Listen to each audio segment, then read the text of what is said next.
बिस्मिल्लाहिर्रहमानिर्रहीम अस्सलामुअलैकुम। Welcome to the farming tips. नाजरीन, आज की ये video Turkish sheep farming part 2 है। पार्ट 1 की वीडियो का लिंक डिस्क्रिप्शन में दिया गया है। आज हम Turkish sheep farming in Pakistan के ऊपर फिजिबिलिटी स्टडी आपके सामने करेंगे। नाजरीन, इस डॉक्यूमेंट्री में जो मालूमात पेश की गई हैं ज़्यादातर शीप फार्मर से सवाल और जवाब के ज़रिए हासिल की गई हैं। मालूमात चूँकि बहुत अथेंटिक और मुफीद हैं, इसलिए तमाम शीप फार्मर और गोट फार्मर या शीप या गोट फार्मिंग का शौक़ रखने वाले अफराद इसको एंड तक देखें ताकि आपको फ़ायदा मिल सके। फार्मर का नंबर वीडियो के आखिर में स्क्रीन पर डिस्प्ले कर दिया जाएगा। इस वीडियो में शीप फार्मिंग फिजिबिलिटी के अलावा उन तमाम सवालों के जवाबात भी दिए गए हैं जो नाजरीन ने वीडियो के पार्ट 1 में पूछे थे। किसान भाइयों, अगर आपको वीडियो अच्छी लगे तो इसको लाइक, कमेंट और शेयर ज़रूर कीजिएगा। और अगर आप हमारे चैनल पर नए हैं तो जल्दी से सब्सक्राइब का बटन दबा के बेल आइकन को दबाएं ताकि हर नई आने वाली वीडियो की इतला बजरिया नोटिफिकेशन आप तक टाइमली पहुंच सके। तो चलें वीडियो स्टार्ट करते हैं। नाजरीन, चूँकि हान भाई लैंग्वेज बैरियर की वजह से स्क्रीन के सामने नहीं आना चाहते थे, तो उनसे मैंने आराम से जो मालूमात हासिल की हैं समझ के लिख के आपके सामने पेश करने लगा हूँ।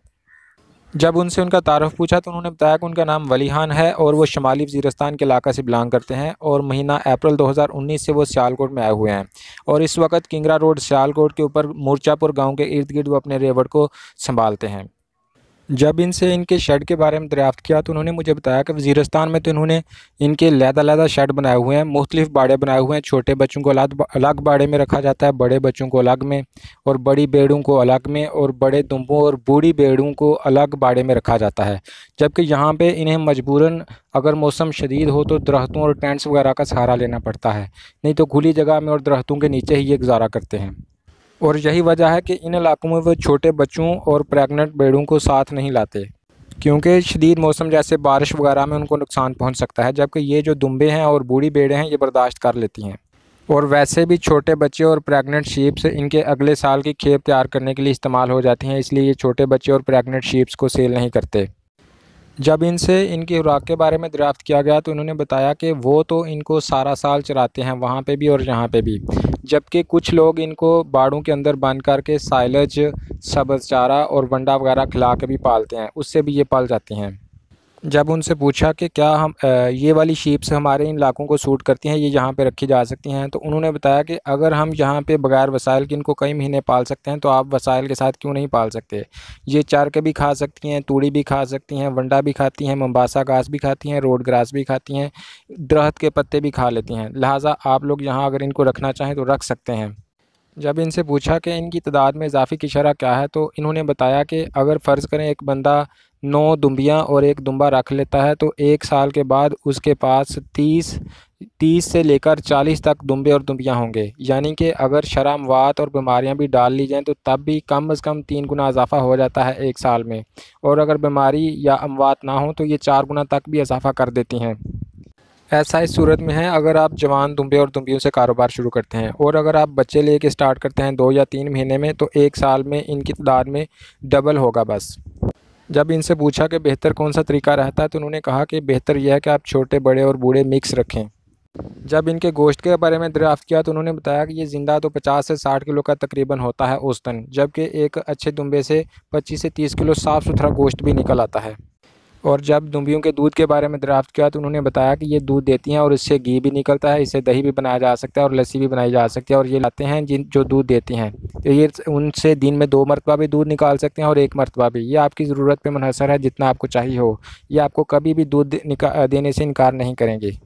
जब इनसे दुम्बियों के सोने के बारे में पूछा तो इन्होंने कहा कि कम से कम 4 साल तो ये साल में 2 दफ़ा बच्चे देती रहती हैं, और जो ही इनकी उम्र ज़्यादा हो और ये साल में सिर्फ 1 बच्चा दें या 1 बार सोएं तो फिर ये इनको बूढ़े दुम्बों और दुम्बियों की लाट में शामिल कर देते हैं और फर सेल लगा देते हैं गोश्त के लिए, जबकि दुम्बों को जवान उम्र में ही ये सेल कर देते हैं। जब इनसे इनकी कीमत के बारे में दरियाफ्त किया तो इन्होंने बताया कि एक जवान दुम्बा या दुम्बी औसतन 25,000 में मिल जाता है। यानी अगर किसी ने 9 जवान दुम्बियाँ और 1 जवान दुम्बा लेना हो तो उसको ये 2.5 लाख के करीब पड़ेंगे।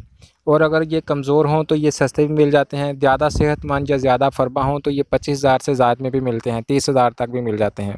जब इनसे दस्तयाबी के बारे में पूछा तो इन्होंने कहा कि इनके पास हर उम्र के दुम्बे और दुम्बियाँ दस्तयाब हैं। अगर किसी को बच्चे चाहिए हों तो ये भी मंगवा के ये दे सकते हैं, और ये कितनी बड़ी क्वांटिटी में आर्डर मुहैया कर सकते हैं। अगर किसी ने कम लेने हैं तो वो भी, ज़्यादा लेने हैं तो उसको भी मुहैया कर सकते हैं। जब इनकी बीमारियों के बारे में पूछा तो इन्होंने बताया कि इनको ज़्यादातर मुंह खुर और गलगोटू की बीमारी होती है।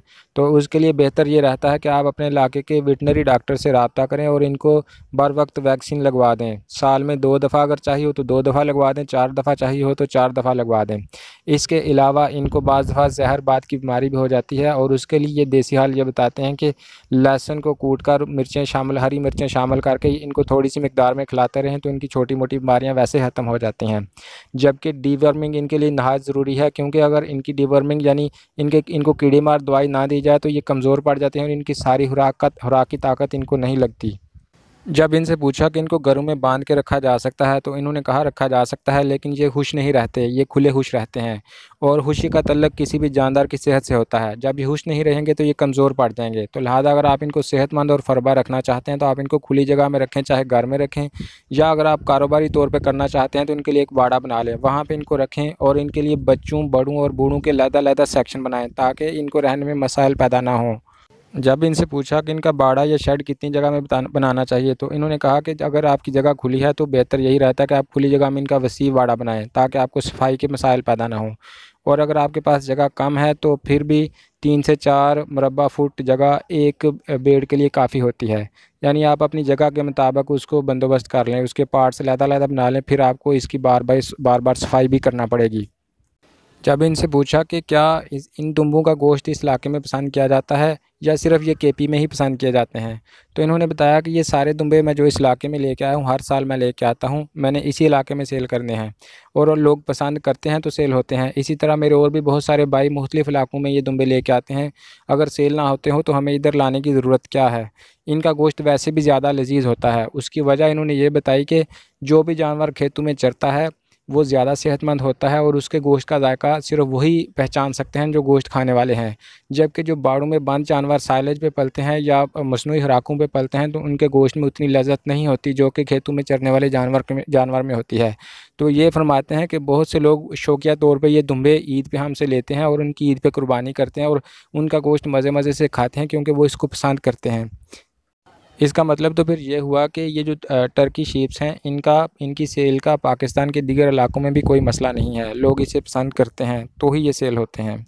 तो मेरे किसान भाइयों, अगर आप गोट फार्मर हैं या शीप फार्मर हैं तो आपको टर्की शीप की फार्मिंग में भी दिलचस्पी ज़रूर लेनी चाहिए ताकि इस शीप को इस इलाके में मज़ीद तक़वियत मिले। और मज़ीद ये चूँकि ये मोम्बासा घास और रोड ग्रास वगैरह को भी पसंद कर लेती है और साइलेज वगैरह भी खा लेती है, तो इसलिए इसको कमर्शियल लेवल पे बंद फार्म में रखने में भी कोई कबाहत नहीं है।